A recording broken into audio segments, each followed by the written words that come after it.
Hello students, स्वागत है आप सभी लोगों का बालाजी लर्निंग कोचिंग में। और आज की क्लास में हम क्लास 12 की फिजिक्स के अंतर्गत एक बहुत ही महत्वपूर्ण डेरिवेशन को बताने जा रहे हैं।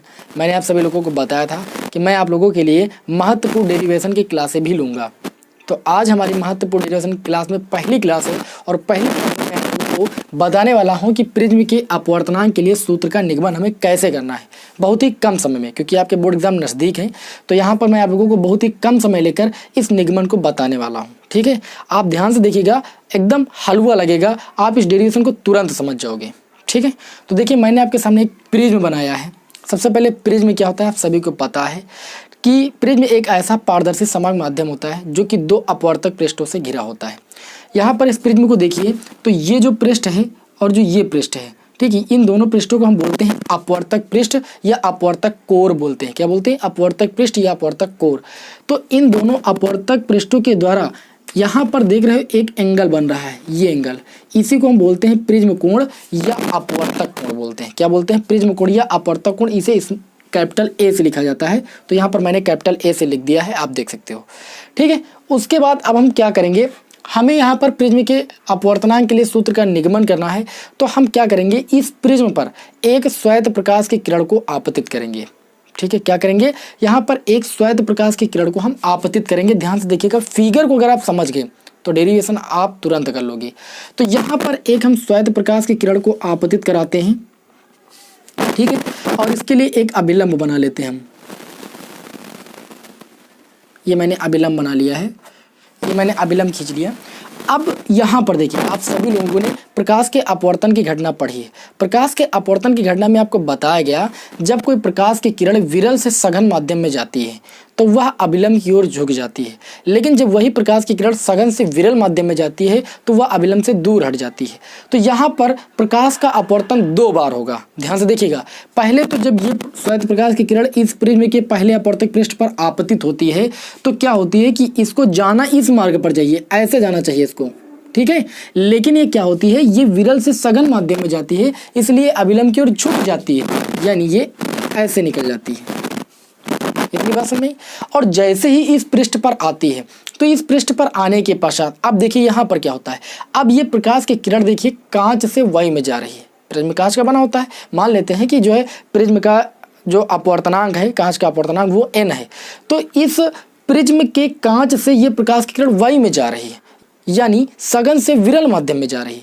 अब प्रकाश की किरण सघन माध्यम से विरल माध्यम में जाती है तो प्रकाश के अपवर्तन की घटना में आप सभी लोगों ने पढ़ा है कि जब कोई प्रकाश की किरण सघन से विरल माध्यम में जाती है तो वह अभिलंब से दूर हट जाती है। तो इस पृष्ठ के लिए मैं यहाँ पर एक अभिलंब खींच लेता हूँ, ऐसे, ये मैंने अभिलंब खींच लिया, तो ये अभिलंब से दूर हट जाती है ऐसे। इतनी बात समझ में आ गई। अब यहाँ पर देखिए, ये आपतित किरण है, ये अभिलंब है। आप सभी लोगों को पता है कि आपतित किरण और अभिलंब के बीच जो कोण बनता है उसे हम आपतन कोण बोलते हैं, उसे आई से लिखा जाता है। यहाँ पर भी आप देखिए, ये कोण, यहाँ पर भी प्रकाश का अपवर्तन हुआ है तो ये एंगल भी जो होगा वो भी आपका आई के बराबर होगा। लेकिन दो घटनाएं हैं अपवर्तन की, तो इसको हम I1 मान लेंगे, इसको हम I2 मान लेंगे। क्लियर इतनी बात। यहाँ पर देखिए, ये प्रकाश की किरण अपवर्तित हुई है और ये अभिलंब है। अपवर्तित किरण और अभिलंब के बीच जो कोण बनता है उसे अपवर्तन कोण कहते हैं, उसे R से लिखते हैं। तो पहली बार प्रकाश का अपवर्तन हुआ इसलिए इसको R1 से लिखेंगे। यहाँ पर दूसरी बार प्रकाश का अपवर्तन हुआ तो इसको R2 से लिखेंगे, ये अपवर्तन कोण R2 हो जाएगा। इस किरण के कारण जो अल्पतम विचलन हो रहा है उसको हम del1 बोल देंगे, क्योंकि पहली बार अपवर्तन हुआ है। तो ये जो आपका विचलन हुआ है इस किरण के कारण उसको हमने del1 मान लिया। इस किरण के कारण जो विचलन हो रहा है उसको मैं मान लेता हूँ del2 हो रहा है। ठीक है, इसको मैंने del2 मान लिया। इन दोनों किरणों को जब मिलाते हैं तो यहाँ पर जो एंगल बनता है, अगर मैं देखूं तो इस त्रिभुज में ये आपका बाह्य एंगल होगा। ये जो बाह्य एंगल होगा वो सुदूर स्थित अंतःकोणों के योग के बराबर होगा, यानी यहाँ पर जो कोण होगा कुल विचलन कोण, कुल विचलन जो डेल होगा वो आपका del1 और प्लस del2 के योग के बराबर होगा। सबसे पहले तो ये जान लीजिए आप, क्योंकि आप सभी लोगों ने पढ़ा है कि किसी त्रिभुज में स्थित जो बाह्य कोण होता है वो सुदूर स्थित अंतःकोणों के बराबर होता है। तो ये जो आपका डेल होगा वो del1 और del2 के योग के बराबर होगा। इतनी बात क्लियर। अब देखिए यहाँ पर ध्यान से, आपको क्या समझना है, समझना यहाँ पर यह है कि जो ये आई कोण है वो आपका del1 और R1 के योग के बराबर होगा। क्यों? क्योंकि भैया ये कोण और ये टोटल कोण, ठीक है, ये दोनों शीर्षाभिमुख कोण है और शीर्षाभिमुख कोण आपस में होते हैं बराबर। तो यहाँ पर हम लिखेंगे, क्या लिखेंगे?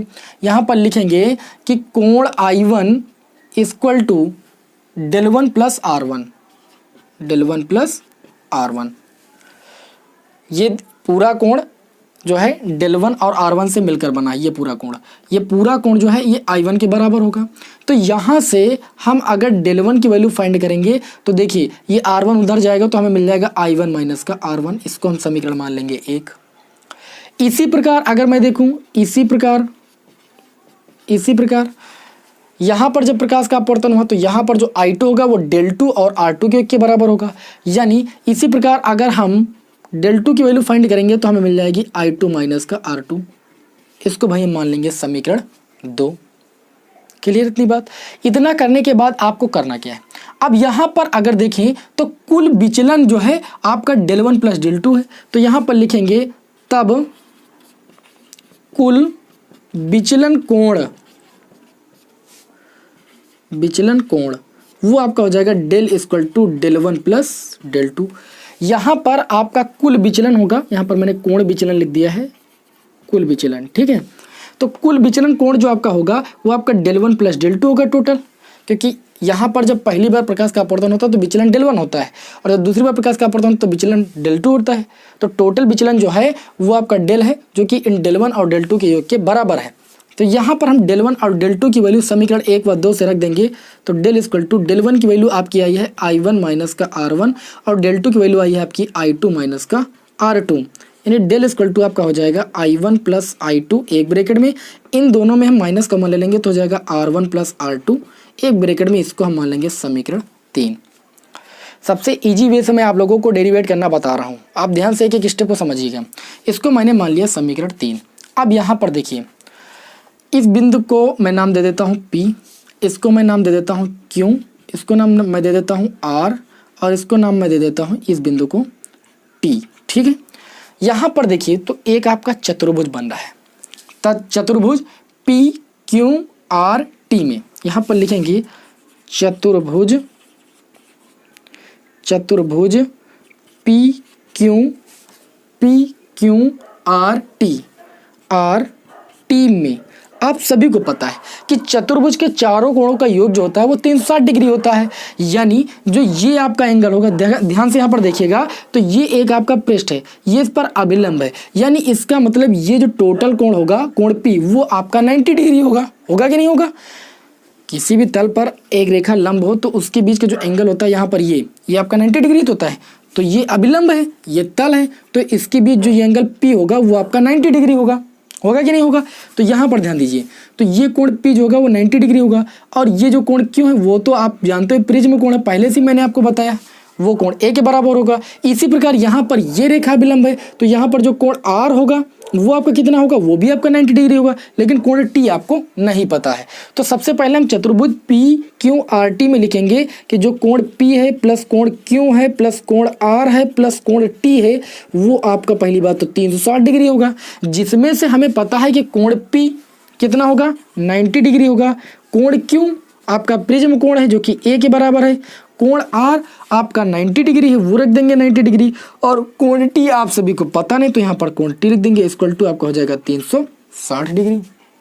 यहाँ से अगर देखें तो 90 आपका 180 हो जाएगा, 180 उधर जाएगा तो यहाँ से कोण T की वैल्यू निकालेंगे, 360 से 180 जाएगा तो 180 बचेगा और कोण A उधर जाएगा तो ये आपका कोण A हो गया। इसको हम मान लेंगे समीकरण 4। बात आप सभी लोगों को एक एक समझ में आ रही होगी अच्छे तरीके से। अब यहाँ पर देखिए कोण T का मान आया 180 माइनस का A, तथा अगर यहाँ से एक देखें तो यहाँ पर एक त्रिभुज बन रहा है। त्रिभुज कौन सा बन रहा है? PTR, ये त्रिभुज PTR या PRT यहाँ पर लिखेंगे, तथा त्रिभुज PRT में आप सभी लोगों को पता है कि त्रिभुज के तीनों कोणों का योग 180 डिग्री होता है। यहाँ पर देखें तो ये कोण R1 हो जाएगा, ये कोण R2 है और ये कोण हमें पता नहीं है, अभी आपने निकाला भी है, कोण T की वैल्यू 180 माइनस A आई है, ठीक है। तो इन तीनों कोणों का योग तो हम पहले 180 डिग्री दिखा सकते हैं कि नहीं दिखा सकते हैं? तो यहाँ पर लिखेंगे कोण R1 प्लस दूसरा कोण है आपका R2 और तीसरा कोण है आपका कोण T इक्वल टू आपका 180 डिग्री हो जाएगा। यहाँ से अगर कोण T की वैल्यू हम निकालेंगे तो 180 डिग्री माइनस का, देखिए ये उधर जाएगा तो ये आपका हो जाएगा R1 प्लस R2, एक ब्रैकेट के अंदर कर लेंगे और माइनस लगा देंगे। इसको हम समीकरण मान लेंगे 5। अगर मैं समीकरण 4 और 5 से देखूं तो कोण T के स्थान पर ये चीज़ लिखी जा सकती है कि नहीं लिखी जा सकती है। तो चलिए इसको आगे सॉल्व करते हैं। एक एक स्टेप को ध्यान से देखिएगा जिससे आप लोगों को अच्छी तरीके से समझ में आ जाए डेरिवेशन। अब यहाँ पर हम क्या लिखेंगे, हम लिखेंगे कि समीकरण 4 व 5 से, समीकरण 4 व 5 से आप देखिए इस कोण T के स्थान पर लिख सकते हो 180 डिग्री माइनस A, तो ये हो जाएगा 180 माइनस का A इक्वल टू इधर आपका है 180 माइनस का R1 प्लस का R2। ये 180 से 180 आपका कैंसिल हो जाएगा, ये माइनस से माइनस कैंसिल हो जाएगा, यानी A इक्वल टू आपको मिल जाएगा R1 प्लस R2। ये स्थिति आपको यहाँ से मिल जाएगी। ये समीकरण 5 थे, इसको आप समीकरण 6 बना सकते हो। ठीक है, आपके लिए ही फायदा है, आपका नुकसान नहीं होना है। तो इतनी बात आप सभी लोगों को समझ में आई होगी। पहले मैंने क्या किया, सबसे पहले मैंने यहाँ पर जो शीर्षाभिमुख कोणों को बराबर दिखाया, यानी कोण I1 जो है वो del1 प्लस R1 के योग के बराबर दिखाया, तो del1 की वैल्यू मैंने फाइंड कर ली। उसके बाद मैंने इस I2 को del2 प्लस R2 के योग के बराबर दिखाया, तो यहाँ से मैंने del2 की वैल्यू फाइंड कर ली। और हम जानते हैं कि जो टोटल विचलन है आपका वो del equal to del1 plus del2 के योग के बराबर है। तो हमने del1 प्लस del2 में del1 और del2 की वैल्यू समीकरण 1 और 2 से पुट कर दिया। तो यहाँ से मैंने देखा कि डेल की वैल्यू आई I1 प्लस I2 एक ब्रैकेट में माइनस R1 प्लस R2 एक ब्रैकेट में। क्लियर इतनी बात। उसके बाद मैंने क्या किया, एक चतुर्भुज ले लिया PQRT। हम जानते हैं कि चतुर्भुज के चारों कोणों का योग 360 डिग्री होता है, तो मैंने कोण P प्लस कोण Q प्लस कोण R प्लस कोण T इक्वल टू 360 डिग्री दिखाया, जिसमें कोण P जो है वो आपका 90 डिग्री था, कोण R जो आपका 90 डिग्री था, कोण Q आपका प्रिज्म कोण था जिसको हम A से लिखते हैं, तो उसके स्थान पर मैंने A लिख दिया। और कोण T हमें पता नहीं था, तो यहाँ से कोण T की वैल्यू हमें पता चल गई। अब हमने क्या किया, देखा कि कोण T इस त्रिभुज में पड़ रहा है, तो त्रिभुज के तीनों कोणों का योग मैंने 180 डिग्री के बराबर दिखा दिया। आप देख सकते हो R1 प्लस R2 प्लस कोण T इक्वल टू 180 डिग्री। तो यहाँ से एक समीकरण बन गई और इस कोण T के स्थान पर समीकरण 4 से मैंने 180 माइनस A पुट कर दिया, तो यहाँ से हमें A इक्वल टू मिल गया R1 प्लस R2। ठीक, इतनी बात समझ आ गई। अब यहाँ पर हम करेंगे क्या, देखिए अल्पतम विचलन की स्थिति होती है। अल्पतम विचलन की स्थिति में क्या होता है ये समझ लीजिए। अल्पतम विचलन की स्थिति में यहाँ पर आप देख रहे हो कि जो प्रकाश का अपवर्तन वो 2 बार होता है। अल्पतम विचलन की स्थिति का मतलब ये है कि जो प्रकाश का अपवर्तन हुआ है पहली बार, उसमें जो आपतन कोण है और जो दोबारा प्रकाश का अपवर्तन हो उसमें जो आपतन कोण है, ठीक है, वो आपस में बराबर रहेंगे। यानी पहली स्थिति में जो प्रकाश के अपवर्तन की घटना है उसमें आपतन कोण दूसरी स्थिति में प्रकाश के अपवर्तन के आपतन कोण के बराबर, और पहली स्थिति में जो आपका अपवर्तन कोण है वो दूसरी स्थिति में अपवर्तन की घटना में जो अपवर्तन कोण R2 है उसके बराबर होगा। कुल मिला के बात यह है, यहाँ पर लिखेंगे अल्पतम विचलन की स्थिति में, अल्पतम विचलन की स्थिति में, अल्पतम विचलन की स्थिति में। देखिए अल्पतम विचलन की स्थिति में मैं क्या करता हूं, मैंने बताया कि जो आपतन कोण होते हैं वो आपस में बराबर हो जाते हैं, I1 I2 बराबर हो जाते हैं। मैं मान लेता हूं कि ये I के बराबर हो जाते हैं। और जो अपवर्तन कोण होते हैं तथा R1 और R2 भी आपस में बराबर हो जाते हैं, मान लेते हैं कि ये R के बराबर हो जाते हैं। ये वैल्यू हम क्या करेंगे, सबसे पहले समीकरण 6 में पुट करेंगे, लिखेंगे तब समीकरण 6 से, समीकरण 6 से अगर देखें तो R1 R2 अगर R के बराबर हो गया तो R प्लस R कितना हो जाएगा 2R, यानी A इक्वल टू आपका हो जाएगा 2R। तो यहाँ से आप देखोगे R इक्वल टू आपको मिल जाएगा A/2, यानी जो अपवर्तन कोण होगा वो प्रिज्म कोण का आधा होगा। पहली बात तो यहाँ से आपको ये चीज़ पता चली। अब आपको अपवर्तन कोण पता चल गया है तो आप आपतन कोण निकाल लीजिए। आपतन कोण के लिए आप समीकरण 3 का यूज करोगे, क्योंकि अभी तक हमने इन 2 समीकरणों का यूज कर लिया, इसका यूज कर लिया, इसका यूज कर लिया, अभी इस समीकरण का यूज बाकी रह गया है। अब हम इस समीकरण का यूज करेंगे। तो यहाँ से एक एक बात को अच्छे तरीके से समझिएगा। यहाँ पर हम लिखेंगे कि समीकरण 3 से, समीकरण 3 में बताया जा रहा है कि जो डेल की वैल्यू है वो I1 plus I2 minus R1 plus R2 के बराबर है। देखिए I1 और I2 आपस में इक्वल है जो कि I के बराबर है, तो I आपका हो जाएगा 2I, ठीक है, यहाँ पर लिख दिया 2I minus R1 plus R2। आप देख सकते हो समीकरण 6 से A के बराबर, तो इसके स्थान पर मैं A लिख सकता हूँ। यहाँ से अगर मैं देखूंगा I की वैल्यू निकालूंगा, यानी आपतन कोण की वैल्यू फाइंड करूंगा, तो A इधर आ जाएगा, तो डेल प्लस A हो जाएगा और बटे में आपका हो जाएगा 2, यहाँ से आपको आपतन कोण पता चल गया।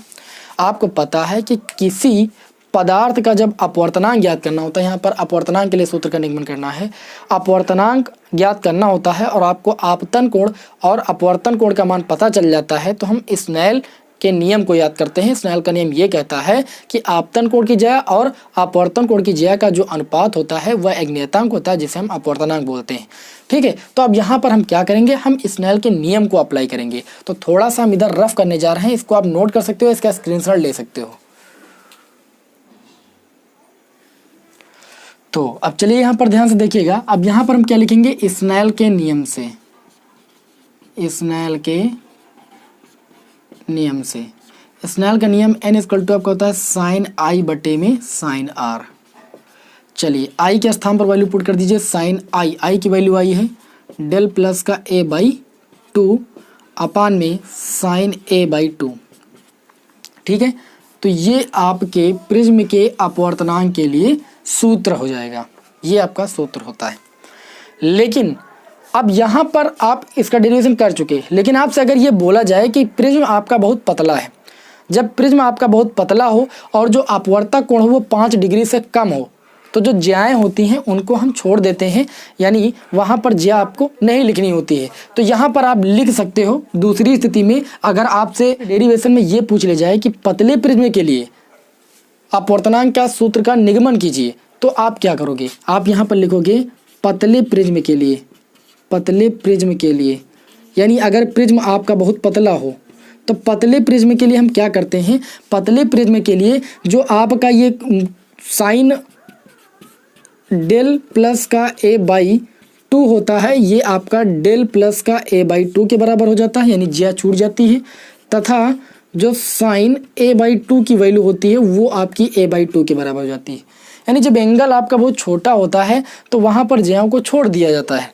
तो यहाँ पर हमने ज्याओं को छोड़ दिया, तब जब ये सूत्र देखेंगे तो बन जाएगा n इक्वल टू, देखिए ये ज्या छूट गई तो ये आपका हो जाएगा डेल प्लस का a और बाई में 2 और अपान में आपका बचेगा a बाई 2। मैंने ज्याओं को छोड़ दिया, ये 2 से 2 आपका कैंसिल हो जाएगा, a का मल्टीप्लाई n से होगा तो ये आपका हो जाएगा na equal to del plus का a इधर लेकर आएंगे तो ये आपका हो जाएगा na माइनस का a इक्वल टू आपका डेल हो जाएगा। इन दोनों में a कॉमन ले लेंगे तो ये हो जाएगा n minus 1 equal to del.